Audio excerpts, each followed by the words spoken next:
Hey guys, this is Beginner One, our first training program that we're launching free for you. And a friend of mine, Chance, he's going to be demonstrating all 6 drills today. So our first drill is forehand warm up. So Chance is going to be looping these forehand balls just directly cross court. It's a no spin ball deep to the forehand, and he's just bending his knees, waiting on that ball, letting it come back, and he's spinning deep to the forehand. This is an excellent warm up drill. Forehand warm up. I would highly recommend that you set most of these drills for about 1 minute to 1.5 minutes. We're going to do exactly the same, except this time he's going to loop one ball to the forehand and then one ball to the backhand. Same drill again. Round 2.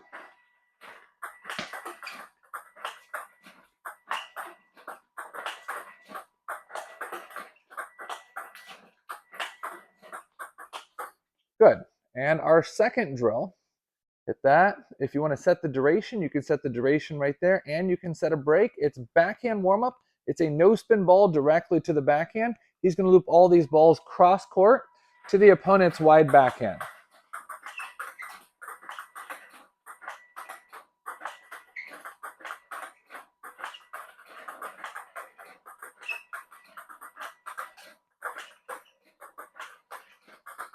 Good. And one thing that he's doing really well is he's getting the ball to go fairly deep here to the corner. That's really important, especially when the opponent gives you a no-spin ball, that you don't just touch it, but you stroke the ball to go deep here.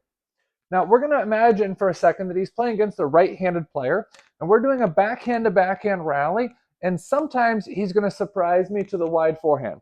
So he's going to play like 2 or 3 or 4 here, and then voila, he's going to surprise me to the wide forehand. So same exact drill, we're just using a little bit more of our imagination here.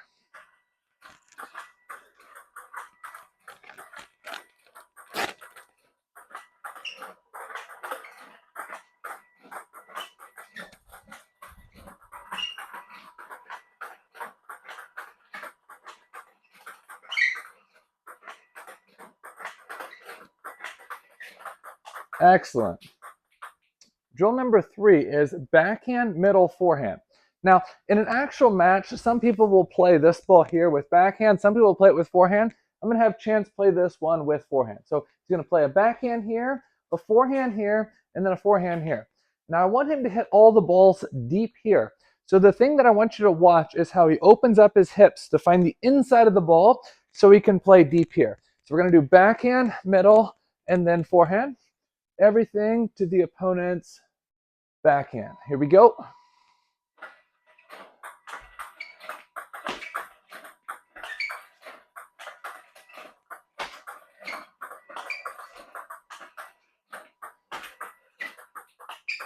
Excellent. Now, we're going to imagine for a second that Chance is playing against a right-handed opponent.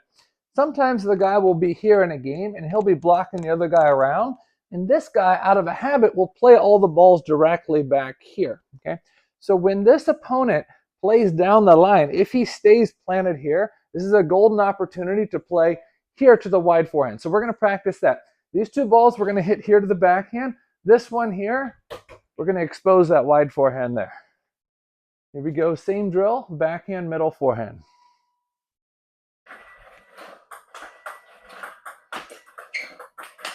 Excellent.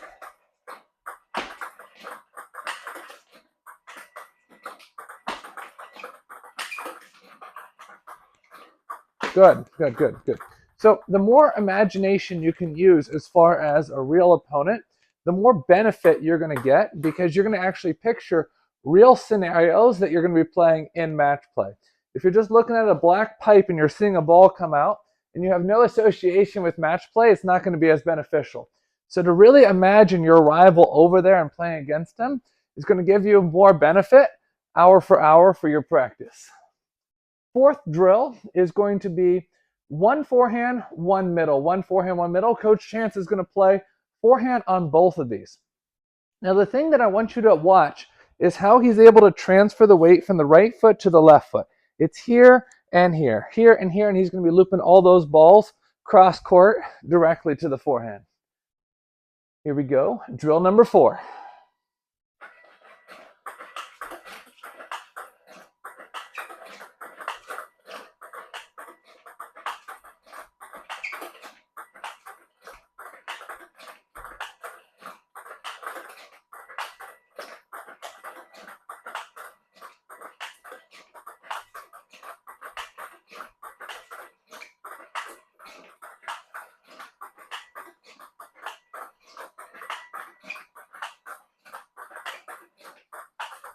Excellent.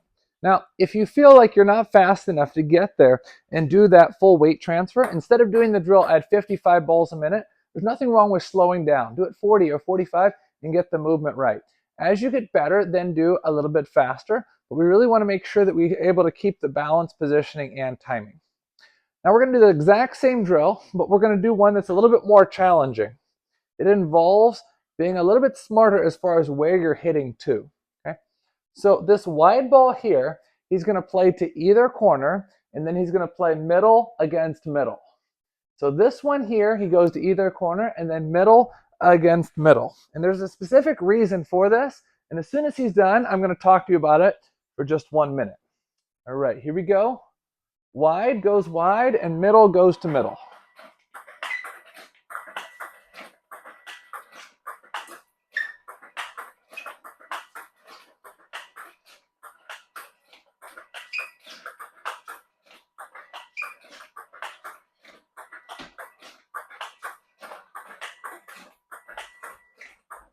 Good, excellent demonstration by Chance.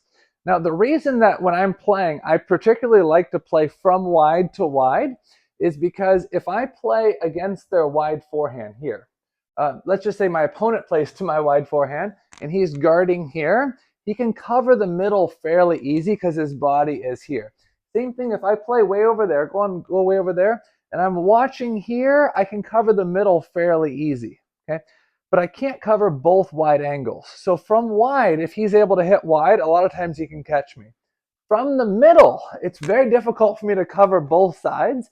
So a lot of times I'll have to guess one side or the other, but usually I can't prepare for middle because I'm trying to figure out which side he's going to, and middle typically catches me. And the reason I'm using myself as an example is because a lot of the tactics that I've come up with are things that people have used against me. It's like I play to the middle and I'm guarding the corners, bang, they hit me in the middle. It's hard for me to defend, right? So every time I have a problem, what do? Tuck it away in my memory and try to use it against other people. So I want you to be thinking in terms of where you're hitting to with robot training as opposed to just banging the ball into the net and hoping that something's going to happen. Just as a default mode, with most of your forehands, you're going to automatically be hitting them in here, and most of your backhands, you're going to automatically be hitting them in here. That's not the case with the best players in the world. The best players in the world are very intentional about where they're hitting. They intentionally push the ball here. They intentionally flip the ball there. They intentionally play wide there, middle, wide, counter loop there, smash there. And every shot has an intention. They're intentionally hitting to different locations. So if you're a beginner or intermediate player, most of your attention should be on your own balance, your own position, your own timing, your own spin. And as you get better, what do you need to do? Be more intentional on your location. All right, here we go. We're jumping to the next drill now. And this is the most challenging drill of basic training 1 is random. So the ball's going to go anywhere. And Coach Chance is going to play all these balls to the wide backhand. Here we go. Drill number 5.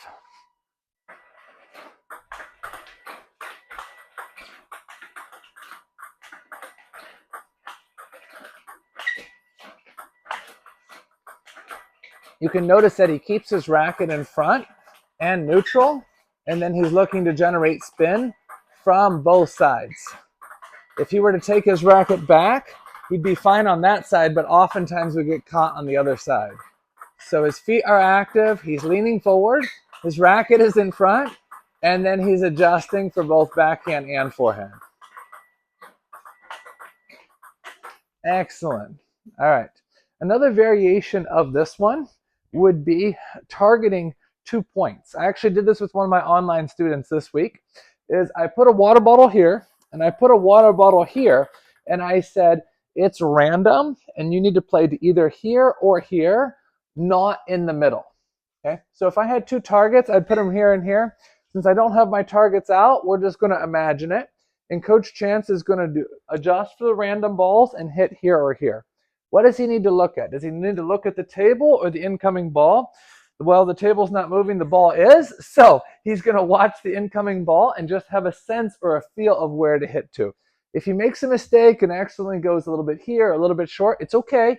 At least he lands the ball on the table. Okay, but his primary focus is going to be adjusting to the random ball because it is challenging. It's really, really quite challenging on this one. Here we go. He's going to target middle or wide backhand. Drill number 5, one more time.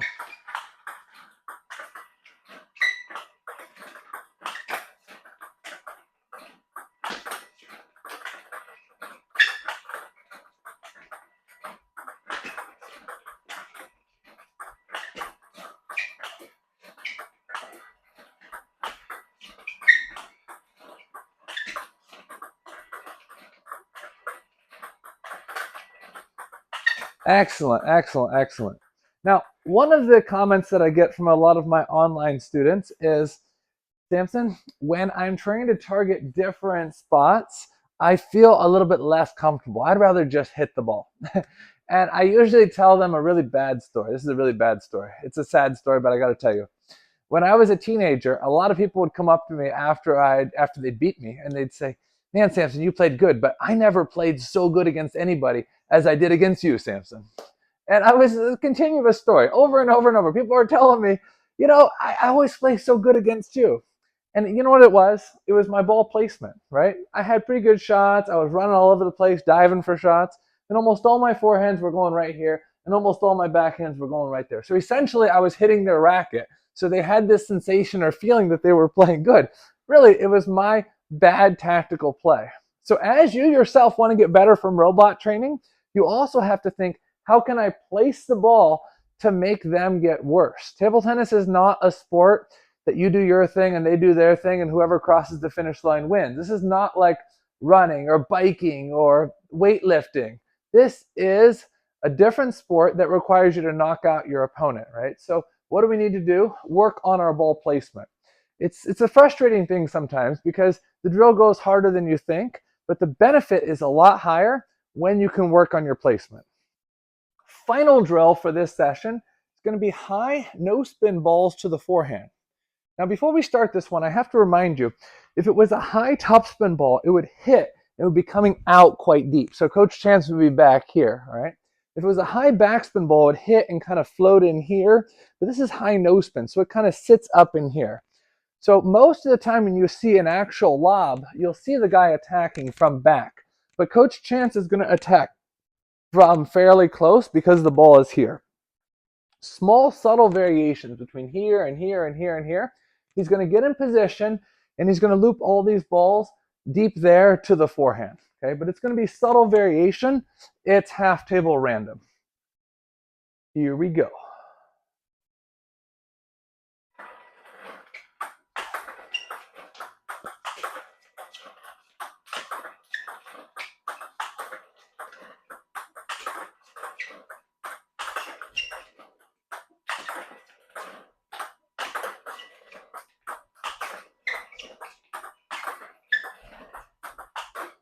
Good, good. And we can do the exact same thing from the backhand side. We can do the exact same thing from the middle. Another thing that I've done in the past with this one is I've worked with a little bit slower speed. Instead of 35 balls per minute, I set it at 20 balls per minute, and I moved into position and then hit. So, Coach Chance, I want you to start further over there. Good. And I want you to move for one ball and hit, and then get all the way back. Move for one ball and hit, and then get all the way back.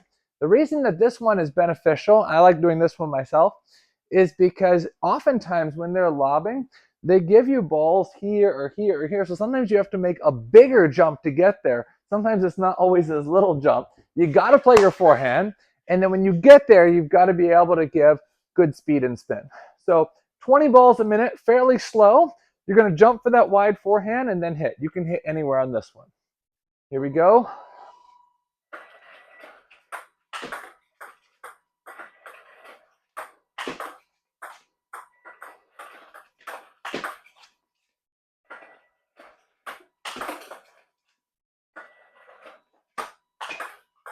Excellent, excellent.